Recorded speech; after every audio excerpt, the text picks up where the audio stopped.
আমাদের আজকে একটা জায়গায় যাওয়ার ছিল বলে আমি সকালবেলা উঠে খাওয়া দাওয়া করে স্নান করে রেডি হয়ে নিলাম। তারপরে আমি, মা আর বোন বেরিয়ে গেছিলাম। বোনকে বললাম আমাদের একটা ক্লিপ নিতে, তাই ও আমার আর মার একটা ক্লিপ নিয়ে নিল। তারপরে দেখো আমরা যাচ্ছি ঠাম্মি আর দিদনের গুরুদেবের কীর্তনে।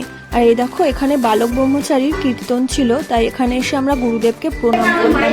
আর যাদের বাড়ির কীর্তনটা ছিল তারা আমাদেরকে খুব ভালোবাসে, তার জন্য গুরুদেবকে প্রণাম করে আমরা ওপরে চলে আসলাম, কারণ ওপরে ছিল আজকে খাওয়া দাওয়ার অ্যারেঞ্জমেন্ট। আর মাসি দেখো আমার আদর করে নিল। তারপরে মা এখানে আমার খোঁজাখুঁজি করছিল, পাচ্ছিল না। আর আমি পিছন থেকে দেখছিলাম মাকে। মা আর দিদন জানি না এখানে কি কথা বলছে। দেখো আমি আর বোন এখানে আমরাও বসে পড়েছি খেতে। আমাদের ফার্স্টেই দিয়েছিল গুরুদেবের ভোগ প্রসাদ, ওটা খেয়ে ডাল আর চিপস দিয়ে খাচ্ছিলাম। সোয়াবিনের একটা কোফতা মতন করেছিল, আমি এটা বোনের পাত থেকে নিয়ে একটু টেস্ট করে আমার একদম ভালো লাগেনি বলে আমি আর নিলাম না। তারপরে চাটনি আর পাঁপড় খেয়ে বাড়ি চলে আসি। রাধে রাধে।